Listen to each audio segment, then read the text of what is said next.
Assalamualaikum warahmatullahi wabarakatuh.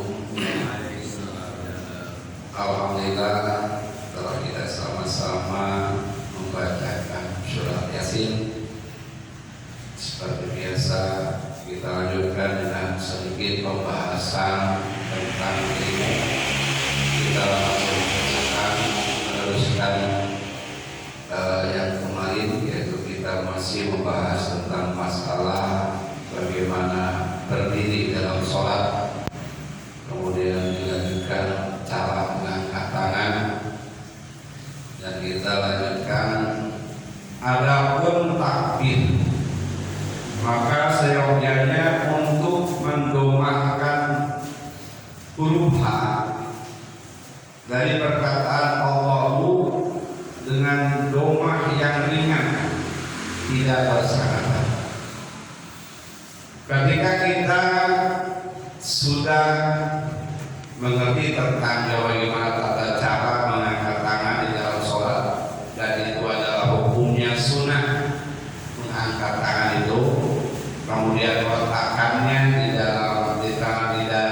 di tengah dada kita antara pusat dan juga hati. Kemudian kita bagaimana cara melafalkan takbiratul ihram. Takbir yang pertama dalam sholat itu dinamakan takbiratul ihram, dan itu adalah hukumnya wajib atau rukun. Nah, mengucapkannya Allahu Akbar, ya, saya angkat tangan Allahu Akbar, ya, ingat dirinya madhab kiblat, dirinya bertepatan dengan telinga, ya, sejajar dengan telinga. Nah, mengucapkan Allahu Akbar itu huknya jangan terlalu panjang, ya, domahnya ringan saja, karena kalau terlalu bersangatan nanti kepanjangan seolah-olah ada huruf waw setelah Allahu Akbar. Cukup dengan Allahu Akbar, jadi huknya ringan saja. Kemudian yang kedua, antara huruf ba sama ro itu jangan terlalu panjang seolah-olah ada alif atau huruf mad, ya, sehingga terdengar Allahu Akbar. Barnya jangan panjang. Nanti kalau barnya panjang, seolah-olah itu maknanya berubah dari Allah Maha Besar menjadi Allah seperti gendang, ya. Kalau barnya panjang itu artinya gendang, ya, gedung yang besar dengan, jadi Allah kan gendang. Kita salah memaknai kalau kita salah menyebut. Jadi ketika kita salah menyebut atau membaca, otomatis namanya atau maknanya juga berubah. Maka harus hati-hati di dalam sholat itu. Allahu Akbar, ya, jangan sampai Allahu Akbar. Termasuk di dalam azan atau iqamah itu banyak jangan dipanjangkan, ya. Allahu Akbar berubah namanya, ya, jadi gendang atau huruf besar, ya. Jadi pendekan berubahnya, dan tidak masuk antara ba akbar dan rohnya itu suatu mat atau dikatakan akbar. Dan roh akhir dijazamkan, jangan didomahkan. Jadi roh yang huruf terakhir itu harus disukunkan, jangan didomahkan Allahu Akbar, Allahu Akbar, ya. Jadi harus disukunkan Allahu Akbar, ya. Nah itu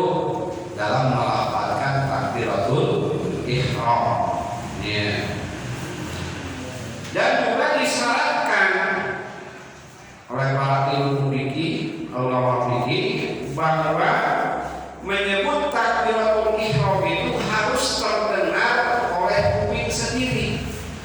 Kalau dalam keadaan normal, tidak berisik atau telinganya kurang pendengaran misalnya. Nah, kalau kita normal, maka takbiratul ihram itu harus terdengar oleh telinga sendiri. Itu salah. Ya, kalau tidak terdengar, itu tidak sah mengucapkan takbiratul ihramnya. Kalau tidak sah mengucapkan takbiratul ihram, nanti tidak sah sholatnya. Jadi harus terdengar. Walaupun sholat sendiri, ya, munfarid atau jadi makmum, itu tetap harus terdengar oleh kuping kita sendiri. Ya, apalagi imam. Kalau imam harus terdengar oleh makmum. Ya. Kemudian panjangnya Allahu Akbar itu tidak boleh melebihi 14 rakaat. Ada yang sedikit was-was hatinya, dirinya ketika dia lihat di dalam takbiratul ihram sehingga panjang. Nah, jangan sampai melebihi 14 rakaat, 14 ketukan kalau kata kita. Allahu Akbar. Ya. Jadi tidak boleh melebihi atau melewati 14 rakaat atau 14 ketukan. Nah, setelah kita beres mengucapkan takbiratul ihram Allahu Akbar, kemudian kita mulai dengan membaca doa istiftah. Doa istiftah dalam bahasa kita doa pembuka di dalam sholat. Nah, membaca doa istiftah itu tidak boleh langsung.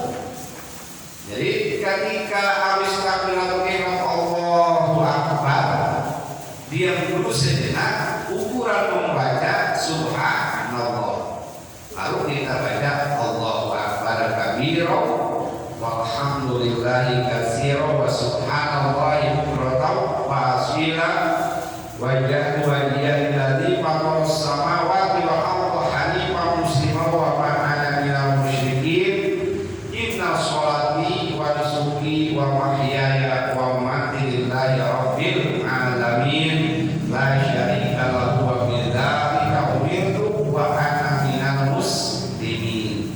Nah, jadi antara lafaz akbar takbiratul ihram sama lafaz Allahu Akbar kabira walhamdulillahi katsira, ya, itu harus ada jeda. Minimal orang membaca subhanallah. Jangan langsung Allahu Akbar kabira walhamdulillah. Jadi jeda dulu Allahu Akbar, baru kita baca Allahu Akbar kabira walhamdulillahi katsira dan seterusnya. Dan doa istiftah ini adalah banyak, ya. Ada Allahumma barik, ya, bainana wa bainal masyriq wal maghrib. Ada juga Allahu Akbar kabira, ada juga wajah tadi, ada juga subhanallah wa bihamdika wa tabaraka. Banyak pilihannya, ya. Mau dibaca semua boleh kalau waktunya menentukan, ya, atau mau satu aja boleh, ya. Dan ini adalah punya sunnah. Nah, membaca doa istiftah itu syarat, ya. Yang pertama, kita belum membaca a'udzubillah, belum membaca a'udzubillah. Allahu Akbar, langsung kita baca a'udzubillahi minasyaitonir rajim. Wah, lupa tadi belum baca doa istiftah. Nah, jangan balik lagi, jangan baca doa istiftah, langsung aja, ya.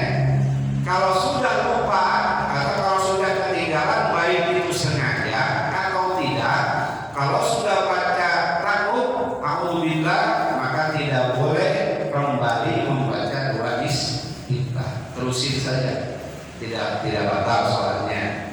Ya, karena itu hukumnya sunnah. Jadi syarat kita belum membaca a'udzubillahi minasyaitonir rajim. Yang kedua, nah kita tidak khawatir kalau kita membaca Al-Fatihah.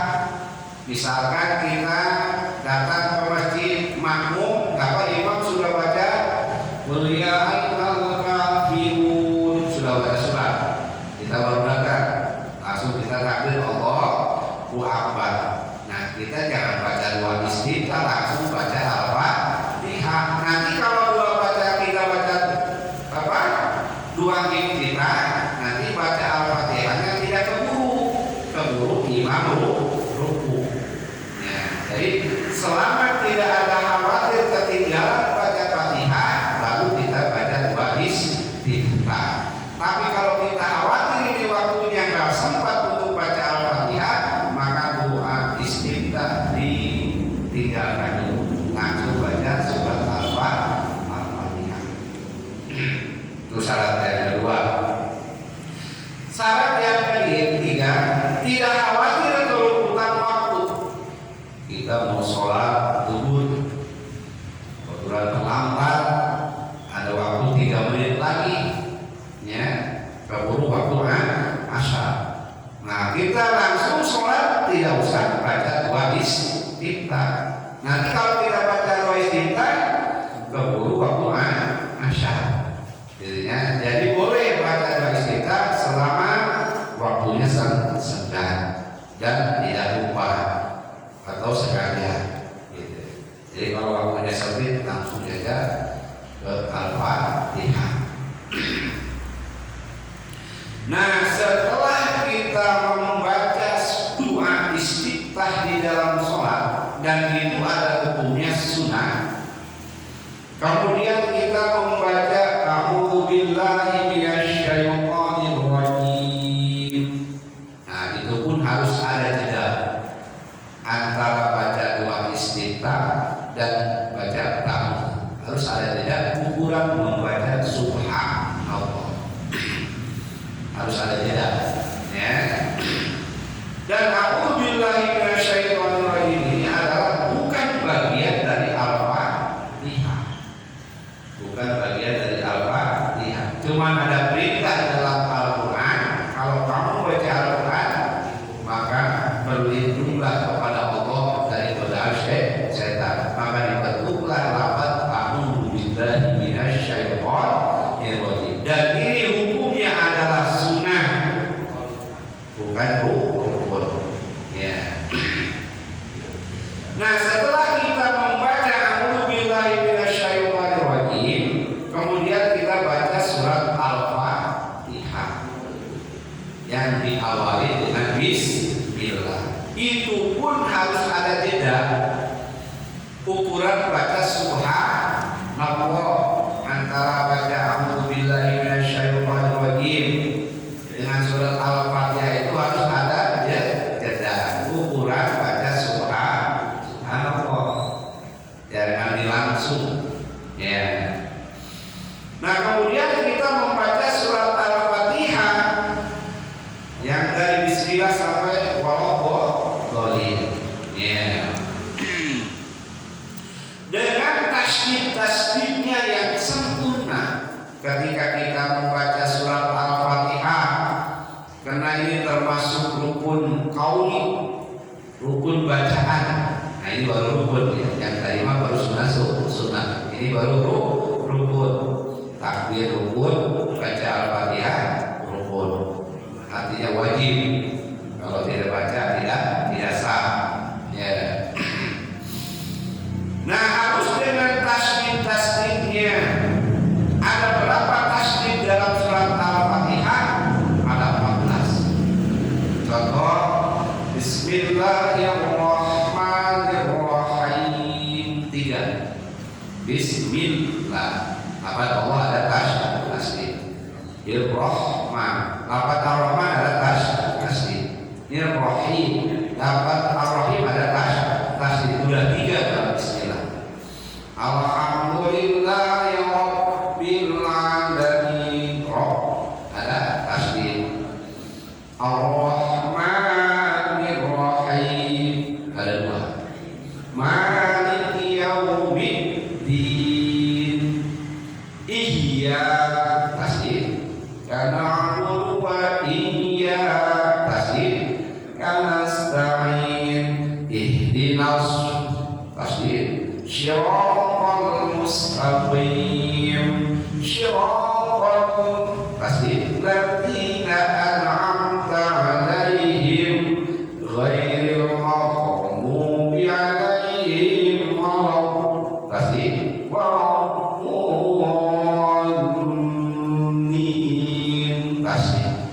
Jadi dihitung semuanya ada 14 tasydid.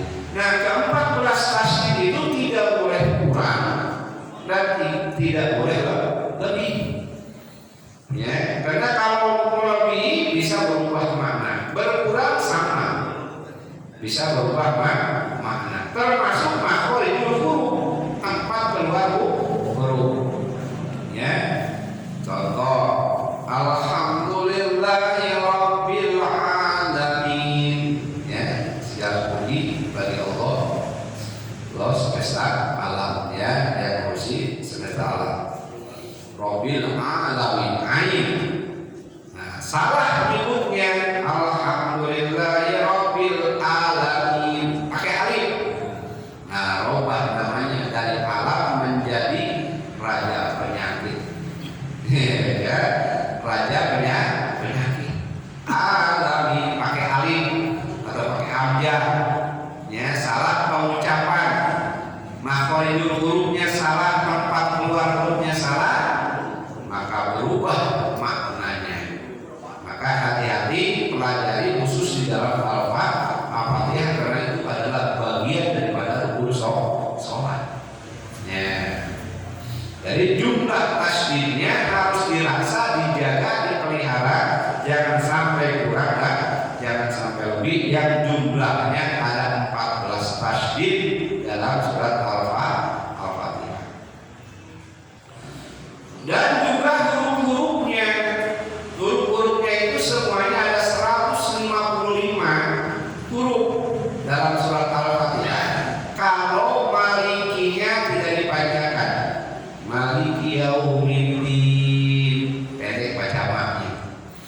Tapi kalau baca maknya dipanjangkan, maliki yaumiddin, nah 156. Jadi boleh 155, boleh 156. Itu jumlah huruf dalam Al-Fatihah. Dan juga harus bersungguh-sungguh dalam membedakan antara Allah sama dha. Ya. Walaupun huruf dha paling sulit makhraj hurufnya. Ya, tapi terus dilatih nanti bisa. Jadi makhraj huruf dha itu adalah, nah ini seperti lidah. Ya. Pinggir lidah kanan atau kiri, ya, nempel ke gigi gusi, gigi yang atas, gusi yang atas, ya, gigi rahang yang atas. Pinggir lidah ini nempel, bukan ujung lidah, tapi pinggir lidah. Ghairil maghdubi 'alaihim kalau ujungnya jadi dalam walau, ya, tapi pinggirnya. Yang kanan boleh, yang kiri boleh. Yang sempurna dua-duanya, kanan dan kiri, nempel ke gigi geraham atas.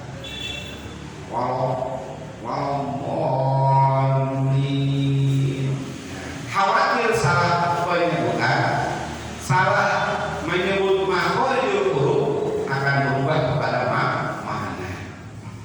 Ya, jadi dirasa antara Allah dan Allah. Ya. Kemudian di akhir Al-Fatihah kita membaca amin, ya, yang artinya semoga Allah memperkenankan doa kita. Ya, karena Al-Fatihah itu artinya doa sebagai besar. Itu doa, sehingga kita berharap diterima doa kita. Maka kita ucap amin. Ya, A-nya panjangkan, I-nya panjangkan.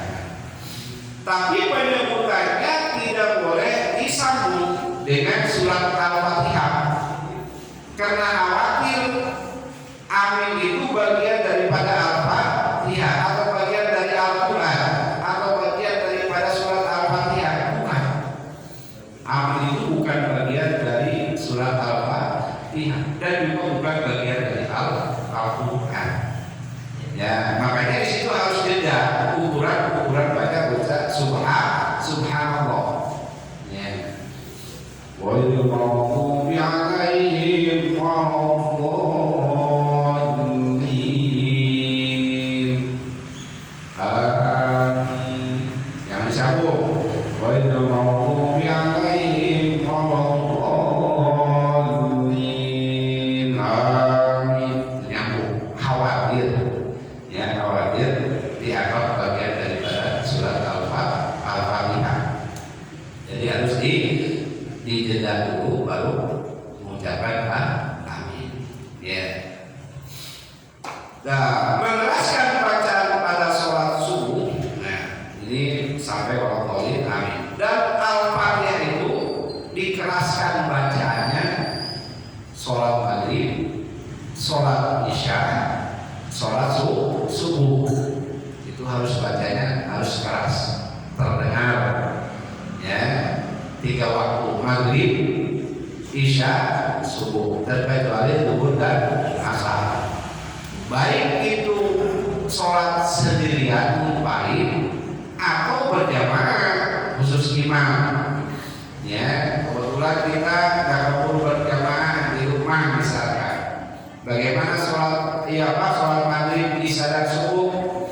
Ya tetap harus dijalankan, dikeraskan baca Fatihahnya dan baca surah walaupun sholat sendirian, ya, terkecuali dari makmum, ya, itu pelan. Mengeraskan bacaan pada sholat subuh, maghrib dan isya kecuali jika ia menjadi makmum dan ia mengeraskan bacaan amin, ya, walaupun sendirian, ya. Kemudian dia membaca surat atau ukuran 3 ayat dari Al-Quran atau lebih, dan ayat surat itu jangan disambung dengan amin tadi, jangan disambung dengan ruku, ya. Jadi aturan membaca surat di dalam sholat itu minimal 3 ayat, minimal 3 ayat, paling sedikit 3 ayat, ya. Surat Al-Quran, Inna a'tainaka al-kautsar fasholli li rabbika wanhar inna syani'aka wal abtar. 3 ayat minimal, ya. Dan kalau kita sudah membaca surat, ketika kita mau ruku juga harus jeda, ukuran baca subhanallah baru kita takbir untuk ruku, ya, baru kita takbir untuk ruku, ya. Lakum dinukum waliyadin. Allahu Akbar, ada jeda, jangan disambung lakum dinukum waliyadin. Allah, tidak ada jeda, harus ada jeda minimal ukuran subhanallah, ya, supaya membedakan antara sholat dengan takbir intiqal, takbir perbedaan dari rukun ke rukun, ya.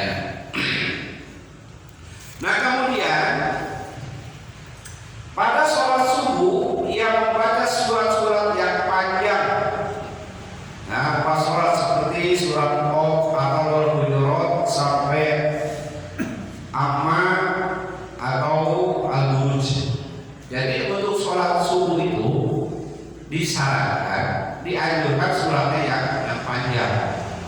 Cuman yang panjang menurut keterangan adalah seperti Al-Hujurat, surat Qaf, surat Waqiah, surat Ar-Rahman. Itu kategori panjang.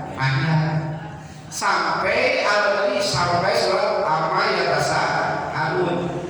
Ya, itu kategori panjang. Ya,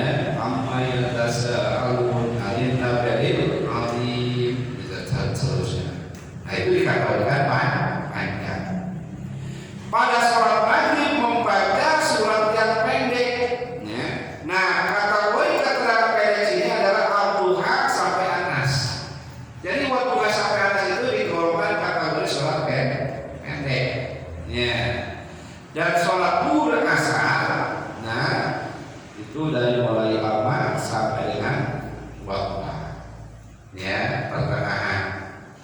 Kalau kita baca sawi saja udah dianggap panjang. Padahal itu kategori pertengahan. Kategori pertengahan. Ya, kalau yang panjang di sini adalah al-Quran, al-Waqi'ah, ya, tabarok. Itu kategori panjang. Demikian juga pada 2 rakaat fajar. Nah, kecuali pada sholat subuh. Nah, itu yang pendek. Ya, kuliah ilal akhirun atau al-asyra sama al-arab. Ya. Tapi untuk sholat subuh boleh yang pendek kuliah ilal akhirun sama pun kalau kita dalam perjalanan. Kalau dalam perjalanan. Jadi kalau normal yang panjang-panjang. Tapi kalau kita waktunya perjalanan, ya, nah itu boleh pakai yang pendek, itu sholat subuh.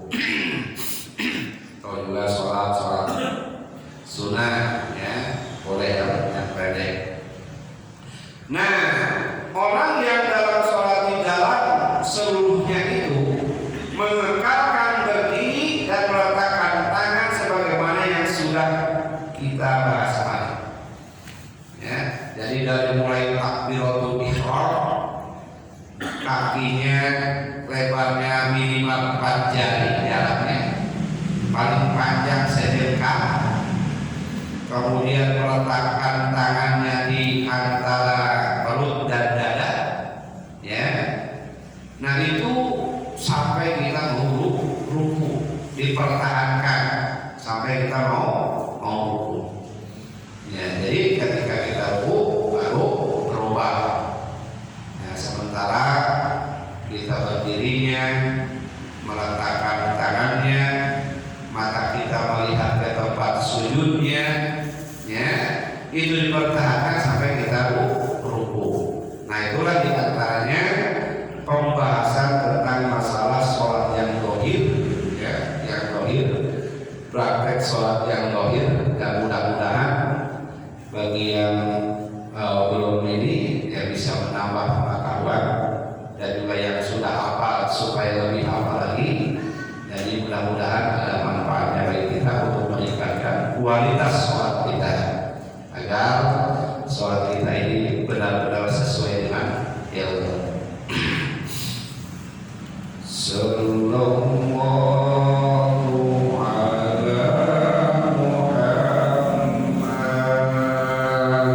sallallahu alaihi wasallam, sallallahu ala Muhammad, sallallahu alaihi wasallam,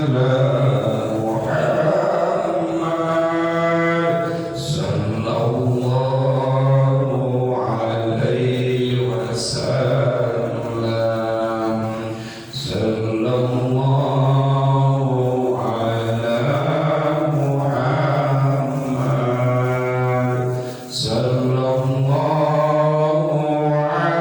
wasallam, sallallahu ala